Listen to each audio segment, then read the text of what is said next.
नमस्कार। आज अपने कक्षा 12 पॉलिटिकल साइंस के चौथे अध्याय स्थानीय सुशासन जो अपना लेसन चल रहा है उसमें एक अध्ययन बिंदु है पंचायती राज और नगरीय सुशासन के विषय, जो एक प्रकार से 11वीं अनुसूची में पंचायती राज के और 12वीं अनुसूची में जो नगरीय सुशासन के जो विषय दे रखे हैं, सब्जेक्ट्स दे रखे हैं, किन किन कार्यों को जो है नगरीय सुशासन और पंचायती राज के अंतर्गत जो है किया जाएगा, तो उनके द्वारा उन जो है एक प्रकार से कार्यों की जो लिस्ट है वो आपको पेपर में जो है 12th पॉलिटिकल साइंस में जो है डायरेक्ट दे रखी है और पेपर में आने की संभावना रहती है हमेशा कि उनमें से कुछ एक का वर्णन जो है आप करें या उल्लेख कीजिए। तो आप शुरू करते हैं अपने इस लेसन को और सबसे पहले जो है अपनी बात करेंगे पंचायती राज जो एक प्रकार से जो विभाग है उसके अपने आप में कौन कौन से विषय होते हैं। तो शुरू करते हैं पंचायती राज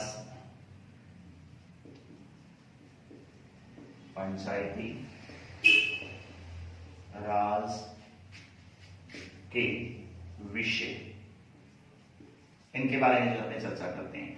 सबसे पहले तो याद रखना है कि पंचायती राज के जो सब्जेक्ट्स हैं उनको कहां वर्णित किया गया है भारतीय संविधान में। तो याद रखेंगे भारतीय संविधान की 11वीं अनुसूची, 11वीं अनुसूची जो है उस 11वीं अनुसूची में इनको जोड़ा गया है और इनकी कुल संख्या जो है पेपर में बस ये इंपॉर्टेंट है, जो एक प्रकार से एक नंबर का जो सवाल आता है कि इनकी कुल संख्या पूछी जाती है। तो पंचायती राज से संबंधित जो एक प्रकार से 11वीं अनुसूची जो जोड़ी गई थी इसके जो है कुल जो संख्या है एक प्रकार से विषयों की वो है 29, अर्थात 29 विषय हैं जो पंचायती राज संस्था द्वारा जो एक प्रकार से पंचायती राज विभाग द्वारा जो है वो किए जाते हैं, पंचायतों द्वारा खासतौर पर अपने बोलने में किए जाते हैं। वो कौन कौन से जो है 29 विषय हैं उनकी लिस्ट जो है अपने आपको याद होनी चाहिए। तो सबसे पहले जो है अपने इनको क्रम वाइज अपने लिखते चले जाएंगे। 11वीं अनुसूची में जो 29 विषय है इन जो है प्रकार से इनमें सबसे पहला विषय आता है कृषि, यानी नंबर 1 कृषि, यानी कृषि से संबंधित जो भी कार्य है प्रकार से पंचायती राज के जो अंतर्गत आने वाले कार्य हैं। उसके बाद दूसरा है भू सुधार और मृदा संरक्षण, भू सुधार व मृदा संरक्षण, ये एक प्रकार से दूसरा कार्य है। तीसरा जो एक प्रकार से कार्य है वो है लघु सिंचाई और जल प्रबंध, लघु सिंचाई व जल प्रबंध, ये बहुत महत्वपूर्ण कार्य हैं, आप इनको जो है लिखते चले जाएंगे। उसके अलावा जो है आता है 4 नंबर पशुपालन, डेयरी और मुर्गी पालन, यानी ये जो एक प्रकार से लघु उद्योग में शामिल हो जाएंगे। पशु डेयरी व मुर्गी पालन, यानी पशुपालन हो गया, डेयरी उद्योग हो गया, उसके बाद में जो है मुर्गी पालन, ये भी जो एक प्रकार से पंचायती राज विषय का चौथा कार्य है। 5वां कार्य देखेंगे मत्स्य पालन, मत्स्य पालन। आपने देखा होगा कि एक प्रकार से कृषि क्षेत्र में बड़े जो एक प्रकार से जिसको अपने डैम बोल दें या डिग्गियां बोल दें वो बनाने का एक प्रकार से कार्य जो है वो पंचायती राज द्वारा किया जाता है। बाकायदा किसान को जो है उसके लिए लोन की सुविधा जो है वो प्रकार से प्राप्त होती है। मत्स्य पालन और सिंचाई के लिए जो है प्रकार से वो सिंचाई की सुविधा और मत्स्य पालन, खासतौर पर मत्स्य पालन की जो है सुविधा के लिए वो जो है टैंक आपको जो है दिए जाते हैं एक प्रकार से किसान को। तो मत्स्य पालन इसके अंतर्गत आ जाएगा। लघु वन उपज एक प्रकार से इसमें आ जाएगी, लघु वन उपज, ये भी एक प्रकार से इस पंचायती राज विषय का एक प्रकार से महत्वपूर्ण कार्य है। उसके अलावा जो है 7वां कार्य जो है लघु उद्योग और खाद्यान्न प्रसंस्करण उद्योग, लघु उद्योग व खाद्यान्न प्रसंस्करण उद्योग, ये इसके अंतर्गत जो है एक प्रकार आ जाएगा। लघु उद्योग और खाद्यान्न प्रसंस्करण जो उद्योग है वो इसके अंतर्गत। अब खाद्यान्न प्रसंस्करण का मतलब है ये थोड़ा सा समझ लें आप। लघु उद्योग का मतलब जैसे कुटीर उद्योग वगैरह जो भी एक प्रकार से जो अपने गांव में जो संचालित होते हैं उनकी बात। और उसके अलावा जो है बात आती है कि खाद्यान्न प्रसंस्करण का मतलब क्या है। तो यहाँ पर आप याद रखेंगे कि खाद्यान्न प्रसंस्करण के अंतर्गत जो लघु उद्योग में जो प्रोडक्ट बनते हैं, चाहे वो एक प्रकार से बेकरी से संबंधित हो जाए या फिर अन्य कोई ऐसा सामान जिसको एक प्रकार से पैकिंग करना जो है उसमें जो है खास तौर पे आता है।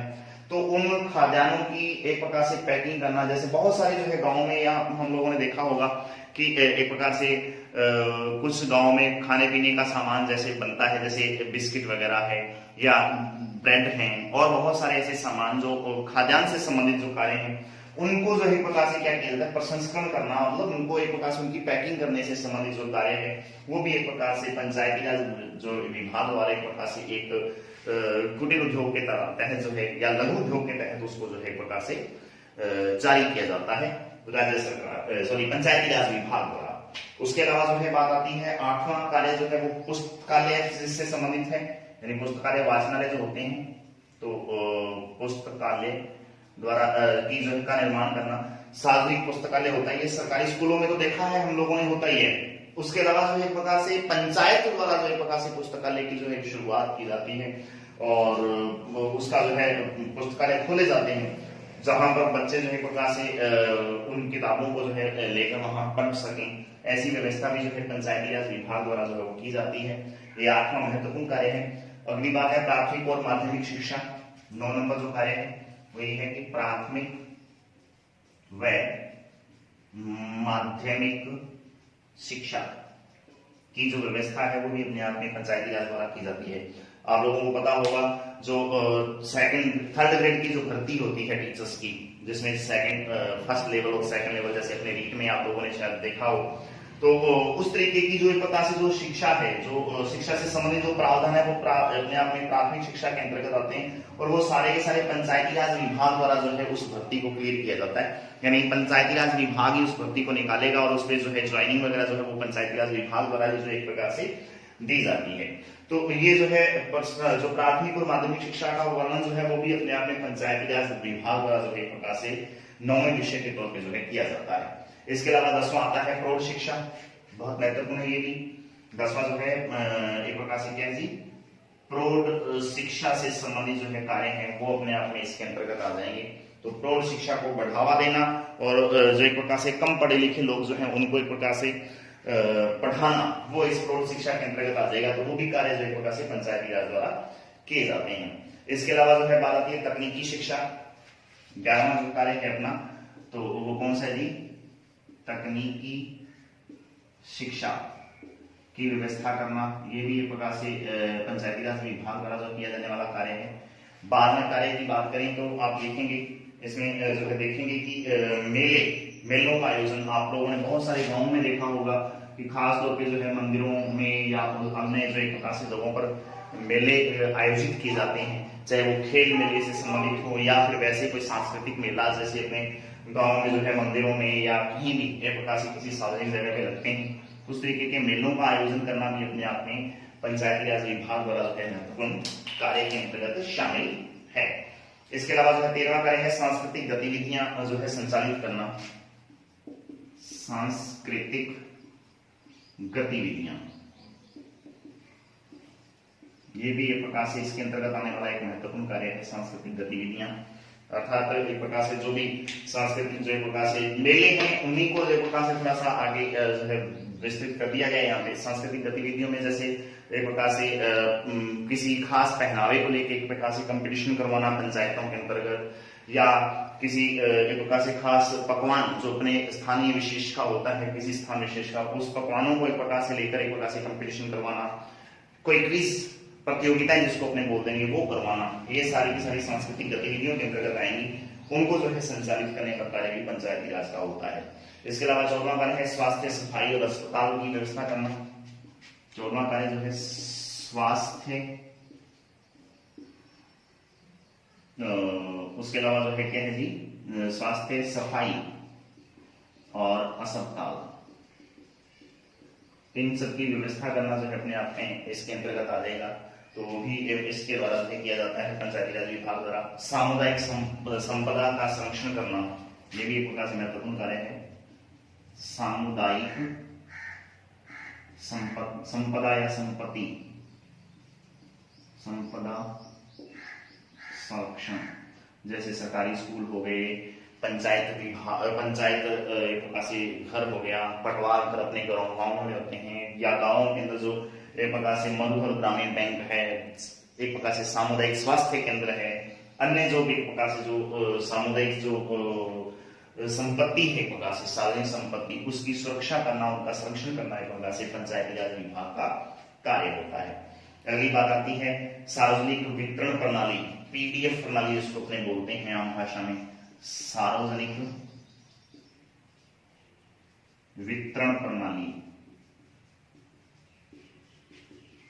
आम अपने जो है प्रकार से पीडीएफ जो है के नाम से इसको जो है पीडीएफ प्रणाली के नाम से जो इसको जाना जाता है, वो कार्य भी इसके अंतर्गत जो है आएगा। कमजोर वर्गों का कल्याण करना जो एक प्रकार से 17वां कार्य है, कमजोर वर्गों का कल्याण इसके अंतर्गत शामिल हो जाएगा। तो बहुत महत्वपूर्ण कार्य है ये। विकलांग व निशक्त जो एक प्रकार से कल्याण कार्य जो है वो भी इसके अंतर्गत आएगा, विकलांग। और अगला कार्य जो है अपना देखेंगे 18, विकलांग व निशक्त कल्याण, ये इसके अंतर्गत आने वाला एक प्रकार से 18वां महत्वपूर्ण कार्य है। इसके अलावा जो है बात आती है कौन सा, 19वां कार्य जो है महिला और बाल विकास से संबंधित है।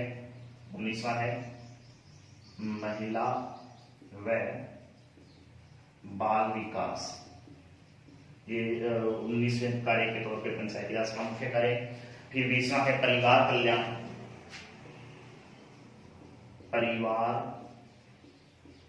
कल्याण 21वें कार्य के तौर पे जो है देखा जाएगा तो आ जाएगा गरीबी उन्मूलन, गरीबी उन्मूलन, गरीबी उन्मूलन। 22वां कार्य, टोटल 29 कार्य है इसके, तो 22वां कार्य सिद्ध लिस्ट है इसकी, बस इसको अपने याद रखना है। गैर परंपरागत ऊर्जा के स्रोत, गैर परंपरागत ऊर्जा स्रोत। अब गैर परंपरागत ऊर्जा स्रोतों में जो है प्रकार से जैसे बहुत सारे कार्य हैं, जैसे बायोगैस है, सौर ऊर्जा है, इस तरीके की जो है ऊर्जा स्रोतों को बढ़ावा देना अपने आप में पंचायती राज का कार्य है। तो उसके अलावा जो है 23वां कार्य ग्रामीण विद्युतीकरण आ जाएगा, ग्रामीण विद्युतीकरण, ये प्रकार से 29वें कार्य के तौर पे जो है अपने पंचायती राज का मुख्य कार्य है, सॉरी 23वें कार्य के तौर पे। 24वां कार्य जो है चारा और ईंधन व्यवस्था को करना। 24वां कार्य जो है कौन सा है जी, चारा व ईंधन व्यवस्था, ये प्रकार से 24वां कार्य इसमें शामिल हो जाएगा। उसके अलावा जो है महत्वपूर्ण कार्यों के अंतर्गत यदि 25वें कार्य की बात करें तो वो आता है पेयजल की व्यवस्था करना। 25वां कार्य जो है कौन सा हो जाएगा जी, पेयजल की व्यवस्था करना। काफी इंपॉर्टेंट कार्य हैं सारे के सारे जो पंचायती राज के अंतर्गत आएंगे। 26वां कार्य ग्रामीण आवास को बढ़ावा देना, ग्रामीण आवास, एक प्रकार से आप लोगों ने देखा होगा अब जिस तरीके से आवास के लिए लोन प्राप्त होता है जो अनुसूचित जाति जनजाति के अन्य या फिर जो एक प्रकार से जो गरीबी रेखा से नीचे जीवन यापन करने वाले लोग हैं उनको एक प्रकार से घर बनाने के लिए सरकार द्वारा जो है लोन दिया जाता है, वो पंचायती राज के अंतर्गत जो है प्रकार से कार्य है महत्वपूर्ण। ग्रामीण आवास की व्यवस्था करना, खादी और ग्रामोद्योग को बढ़ावा देना, खादी व ग्रामोद्योग, ये एक प्रकार से महत्वपूर्ण कार्य है जो इसके अंतर्गत आएगा। तो उसके अलावा सड़कें पुलिया निर्माण और उनका रख रखाव, ये 28वां कार्य जो आ जाएगा, सड़कें पुलिया निर्माण और रख रखाव व रख रखाव, ये जो है 28वां कार्य के तौर पे जो है महत्वपूर्ण कार्य है। और खास बात जो लास्ट अपने जो है 29 कार्य में जो लास्ट कार्य है वो है सामाजिक वानिकी और कृषि वानिकी को बढ़ावा देना। सामाजिक वानिकी व कृषि वानिकी को बढ़ावा देना, इंपॉर्टेंट कार्य है ये सामाजिक वानिकी। इसका मतलब क्या है, सामाजिक वानिकी का मतलब, कृषि वानिकी के मतलब इसका मतलब ये होगा कृषि के साथ वनों को एक प्रकार से बढ़ावा देना, यानी जैसे खेतों की मेड़ों के ऊपर या सड़कों के किनारे नहरें या जो भी एक प्रकार से अपने जो नाले बने हुए हैं, खालियां जिसको अपने बोल दें, उनके किनारे एक प्रकार से जो है खेती के साथ साथ, कृषि के साथ साथ जो है पेड़ पौधों को बढ़ावा देना, ठीक है, यानी एक प्रकार से वृक्ष लगाना, पेड़ पौधे लगाना, ये जो है कृषि वानिकी के अंतर्गत आ जाएगा कार्य। बाग बगीचे लगाना, ये सारे कार्य इसके अंतर्गत आ जाएंगे। लेकिन सामाजिक वानिकी का मतलब क्या है? तो सीधा सा इसका मतलब ये है कि समाज में सभी वर्ग के लोगों को एक साथ मिलजुल कर जो है एक प्रकार से रहने की शिक्षा देना, ये एक प्रकार से इसके अंतर्गत आ जाएगा। अब ये ना हो कि कहीं समाज में जो है निम्न तबके के लोगों को या एक प्रकार से जो गरीबी रेखा से नीचे जीवन यापन करते हैं या एक प्रकार से जाति जनजाति या जाति से संबंधित जो एक प्रकार से अपनी जो बातें हैं उनको लेकर एक प्रकार से समाज में कहीं कटुता आए, ऐसा नहीं हो, उसी को अपने क्या बोल देंगे? सामाजिक वानिकी बोलेंगे। ऐसी शिक्षा व्यवस्था करना, ऐसे माहौल को क्रिएट करना कि जिसमें लोगों को जो है एक प्रकार से समाज में सब लोगों को मिलकर जो है एक प्रकार से रहने की शिक्षा दी जाना, वो अपने आप में सामाजिक वानिकी के अंतर्गत आ जाएगा। पंचायती राज के जो है 29 विषयों के अंतर्गत जो है महत्वपूर्ण कार्य है ये। इन 29 के 29 विषयों को जो है आप अच्छी तरह से याद कर लें, पेपर में डायरेक्ट इनके बारे में जो है प्रश्न पूछे जाते हैं। इसके अलावा जो है बात आती है अपने नगरीय सुशासन के विषयों की, तो उसकी भी इसी तरीके की अपनी जो है एक प्रकार से लिस्ट बना लेंगे। तो 29 विषयों में जो है कौन कौन सी जो है वो बातें हैं उनके बारे में जो है अपने अध्ययन करते हैं। तो इसके अलावा जो है अपने बात करेंगे नगरीय सुशासन के कुछ विषय जो हैं, तो लिखते हैं नगरीय सुशासन के विषय। अब जिस तरीके से पंचायती राज के विषयों को भारतीय संविधान में जगह मिली है, तो ठीक ऐसा ही नगरीय सुशासन के विषयों के अंतर्गत भी किया गया है। तो भारतीय संविधान की 12वीं अनुसूची, 12वीं अनुसूची में जो है एक प्रकार से कुल जो विषयों की जो संख्या है वो एक प्रकार से कितनी रखी गई है जी? 18। कुल विषयों की जो संख्या है वो 18 रखी गई है भारतीय संविधान के अंतर्गत। जिस तरीके से उसमें 11वीं अनुसूची में टोटल 29 विषय थे, उनकी लिस्ट अपने पड़ी है, ठीक ऐसा ही 12वीं अनुसूची में जो है कुल संख्या इनकी 18 है। इन 18 कार्यों का वर्णन जो है अपने इस तरीके से करते हैं, सुने आप। नंबर 1 आता है सार्वजनिक स्थलों पर रोशनी और आवारा पशुओं को एक प्रकार से हटाना। यानी नंबर 1 कार्य जो है क्या है जी? सार्वजनिक स्थलों पर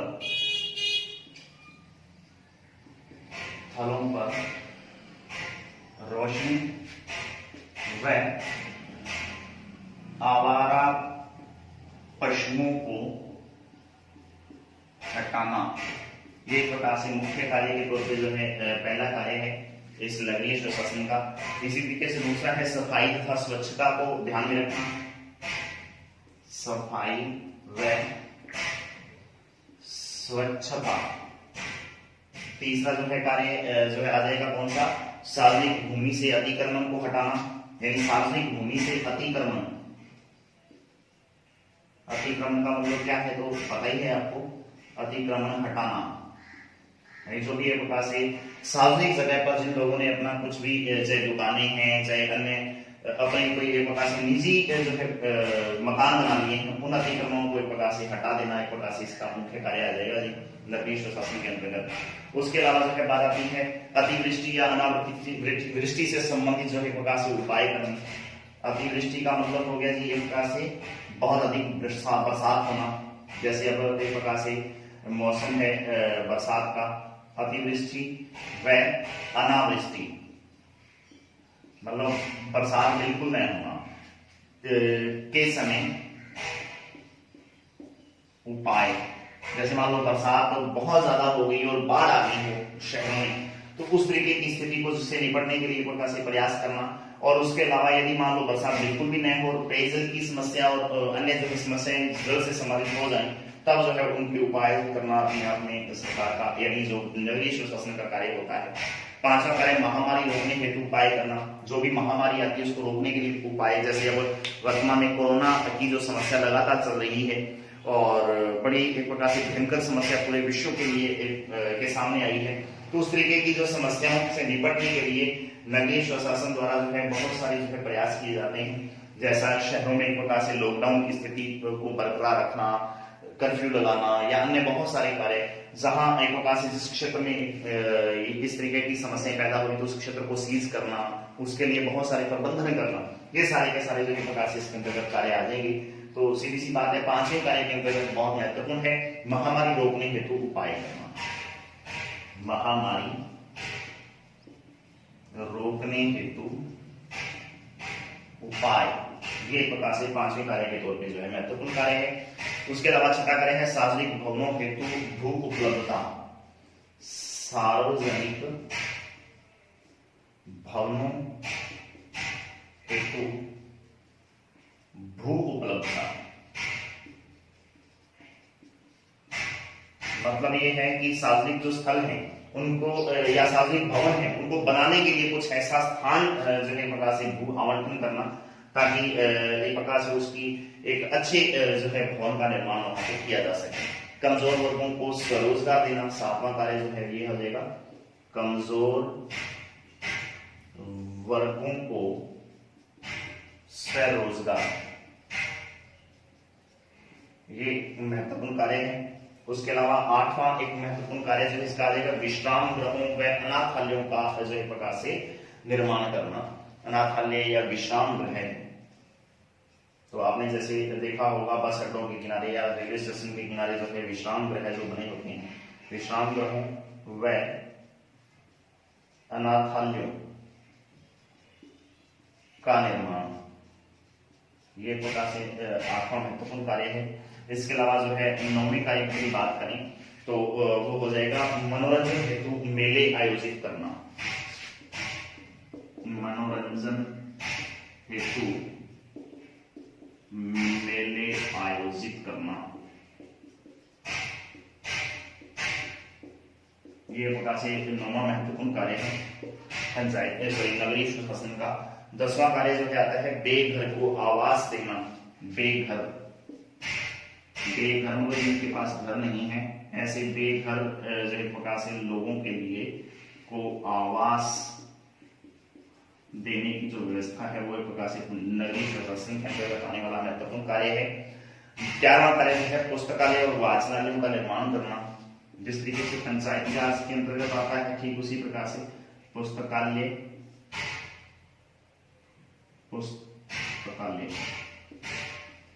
व वाचनालय, पुस्तकालय जहां से पुस्तकें मिलती हैं एक प्रकार से आपको पढ़ने के लिए और वापस आपको उसमें जमा करवानी होती हैं, और वाचनालय मतलब जहां पे बैठ के आप जो है उन पुस्तकों को पढ़ सकें।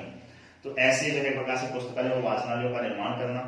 सार्वजनिक उद्यानों की स्थापना करना, जैसे बहुत सारे आपने जब देखे होंगे उद्यान स्थापना करना, उद्यान स्थापना या निर्माण एक ही बात है।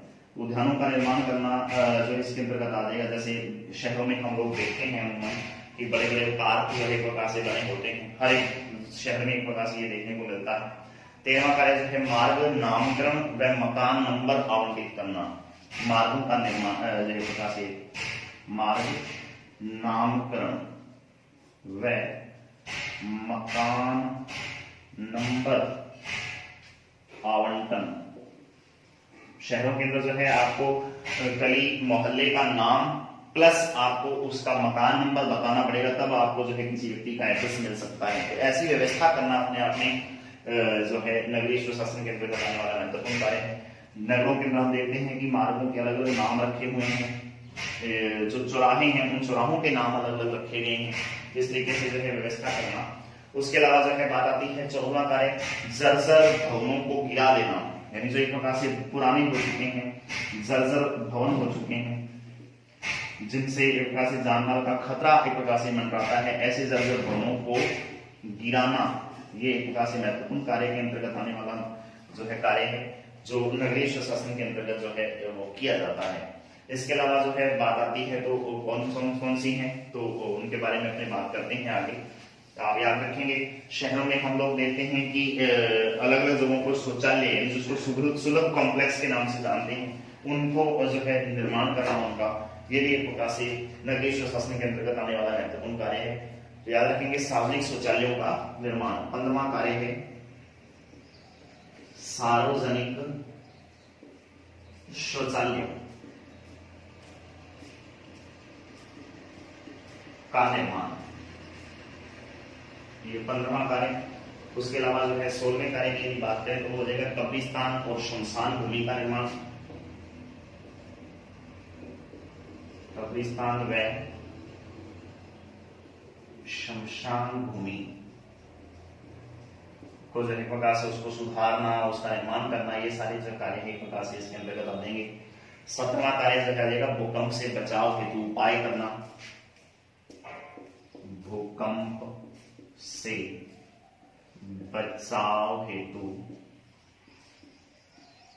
उपाय। भूकंप ही नहीं आते, हर प्रकार की आपदाओं के भूकंप भी आ जाएगा, उसमें आगजनी भी आ जाएगी।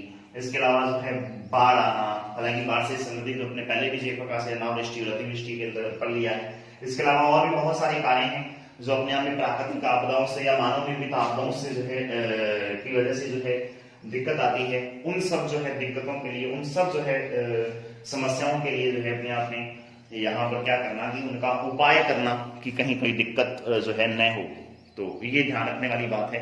इसके अलावा जो है 18वां महत्वपूर्ण कार्य आता है जी वधशालाओं और चमड़ा उद्योग का विनियमन करना अपने आप में। तो वधशालाओं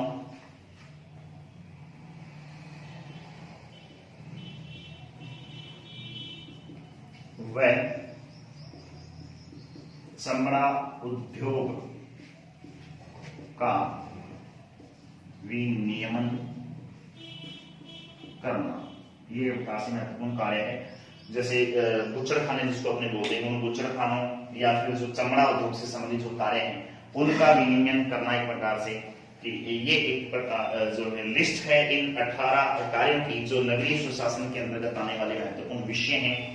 इन सब जो है विषयों के अंतर्गत जो है नगरीय सुशासन को कुछ अपने कार्य जो है वो लगातार करने होते हैं और अच्छी तरह से इनको याद करें आप, क्योंकि 2 प्रश्न हैं यहाँ आज के जो है इस जो है वीडियो में। एक तो ये है कि पंचायती राज के विषय के कौन कौन से महत्वपूर्ण कार्य हैं, उनको संविधान के कौन से एक प्रकार से अनुसूची में और कितने कार्यों को जो है रखा गया है। ठीक ऐसा ही प्रश्न जो है नगरीय सुशासन से संबंधित होगा, तो नगरीय सुशासन के कुल विषय कितने हैं, किस अनुसूची में उनको जोड़ा गया है और उन कार्यों की संख्या कितनी है। तो ये सारे जो है प्रश्न जो है आपको आज करने हैं। तो आज के लिए इतना ही। धन्यवाद। जय हिंद, जय भारत।